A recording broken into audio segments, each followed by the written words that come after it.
আপনারা দেখছেন news all India. আমিও দেখি, আপনারাও সবাই দেখুন। আশা করি ঠিক খবর, ভালো খবর আপনাদের কাছে পৌঁছতে পারবে। প্রত্যেক বছরের মতো এই বছরও শ্যামা পুজোর আয়োজন করল 1 নম্বর ক্ষুদিরাম পার্ক উন্নয়ন কমিটি। এই পুজোর উদ্যোক্তা হলেন বরুণ সর্দার। সবসময় ওনাকে সবার সাথে সবার পাশে এইভাবেই দেখা যায়। ওনার এই বছরের পুজোর থিম হলো বিক্রম বেতালে। শ্যামা পুজোর সাথে সমাজসেবকমূলক কাজও করলেন বরুণ সর্দার। সামনেই আসছে শীত, সেই জন্য দুস্থ মানুষদের হাতে তুলে দিলেন শীত বস্ত্র। এদিনের এই অনুষ্ঠানে উপস্থিত ছিলেন সোনারপুর উত্তর বিধানসভার বিধায়িকা ফিরদৌসী বেগম, গ্রামের প্রধান প্রশান্ত বিশ্বাস, পঞ্চায়েত সদস্য রতন গায়েন, জেলা পরিষদ সদস্য নীলিমা মণ্ডল, বাপি বর, সুক্তারাম মণ্ডল, অনন্ত মণ্ডল, বসুদেব মণ্ডল, অভিনেত্রী চন্দ্রায়ী ঘোষ সহ নেতৃত্ববৃন্দরা। এদিন কালী পুজোর উদ্বোধন করেন বিধায়িকা ফিরদৌসী বেগম, সাথে ছিলেন বরুণ সর্দার সহ সকল নেতৃত্বরা। এরপর ঘুরে দেখলেন প্যান্ডেল, সাথে মঞ্চে ফিরদৌসী বেগমকে উত্তরীয় পরিয়ে সম্বর্ধনাও দেওয়া হয়। পাশাপাশি সকল নেতৃত্বদেরও দিলেন সম্বর্ধনা। এদিন বিধায়িকা ফিরদৌসী বেগমের হাত দিয়ে শীতবস্ত্র দেওয়া হয় দুস্থ মানুষদের। শ্যামা পুজোর মঞ্চে কি বক্তব্য রাখলেন বিধায়িকা, শুনবো। শ্যামা পুজোর শুভেচ্ছা জানাই।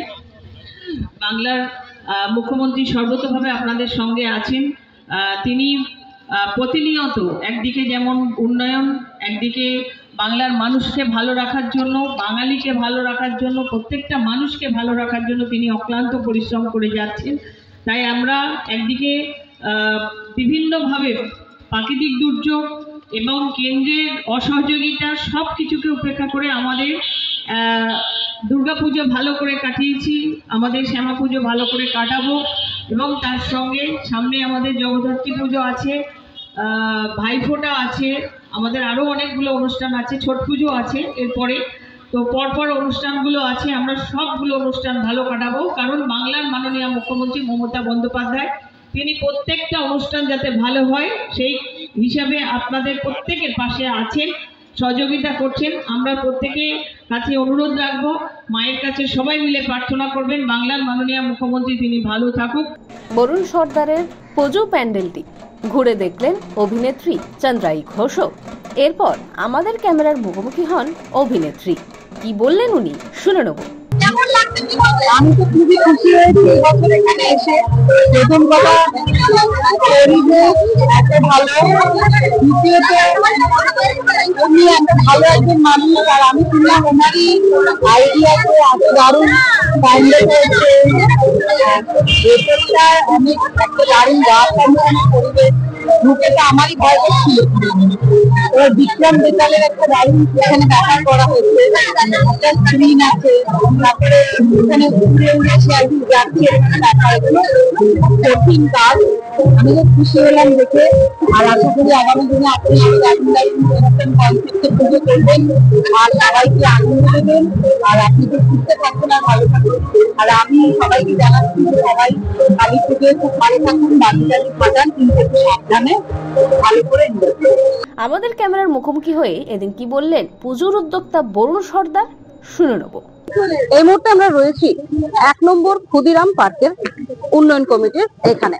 আর এইখানে প্রত্যেক বছর শ্যামা মায়ের পুজোর উদ্বোধন করেন বিধায়িকা ফিরদৌসী বেগম এবং এই পুজোর উদ্যোক্তা হলেন বরুণ সর্দার। আমার সাথেই আছেন এখন উনি, ওনার থেকে আমরা এই পুজোর সম্পর্কে কিছু কথা আমরা জেনে নেব। দাদা, আপনি এই পুজোটা কত বছর ধরে আয়োজন করছেন আর এই বছরে কি থিম করলেন? আমাদের এই পুজোটা এই বছরই 23 বছরে পদার্পণ করলো। আর এবারে থিম হয়েছে বিক্রম বেতালে। ভয়াবহ জিনিস রয়েছে প্যান্ডেলের ভিতরে, ভিতরে ঢুকলে ভয় লাগে, যেটা ভৌতিক ব্যাপার থাকে। তারপর এবং তার সঙ্গে সঙ্গে ভিডিও গ্রাফিক্সের মাধ্যমে বিক্রম বেতালের কিছু কাহানি থাকবে, ওদের গল্প থাকবে। সেই গল্পটাও মানুষ দেখবে, দেখে ঠাকুর দেখে খুঁজে দেবে। তো সবার থেকে খুব ভালো সাড়া পাচ্ছি, ভালো লেগেছে সবার। বয়স্কদের শীত বস্ত্র দান করছে, এই জিনিসটা কেন মাথায় এলো? দেখুন, তো আমাদের বিধায়িকা তো প্রত্যেক বছরই আমাদের এখানে আসেন এবং তার সঙ্গে সঙ্গে এই তিনি সিনেমা আর্টিস্ট বা সিরিয়াল আর্টিস্ট এসেছিলেন। তো আমাদের মা বোনেরা যারা নাকি রয়েছেন সিরিয়াল দেখেন, একটু সিরিয়াল আর্টিস্ট থাকলে সবারই একটু বেশি ভালো লাগবে, সেই উদ্দেশ্য করে আনা। আর তার সাথে সাথে 1 নম্বর ক্ষুদিরাম পার্কের উন্নয়ন কমিটির যে পুজো, সেই পুজোর সঙ্গে সঙ্গে আমরা সমাজের সুস্থ মানুষদের প্রতিও আমাদের একটা দায়বদ্ধতা আছে। তো সামনে শীত আসছে, তো সেই সমস্ত সুস্থ মানুষদের কাছে যদি আমরা একটা শীতবস্ত্র তুলে দিতে পারি, সেই প্রচেষ্টাই আমাদের সবসময় থাকে, প্রত্যেক বছরই থাকে। কিছু না কিছু ভাবে সারা বছরই আমরা মানুষের জন্য কিছু যাতে করতে পারি উন্নয়ন কমিটির মাধ্যমেই, সেটা আমরা সবসময় চেষ্টা করি। No favour no fear NAI 24 এর সকল দর্শককে আমি জানাই, আমি দেখছি, আপনারাও দেখুন।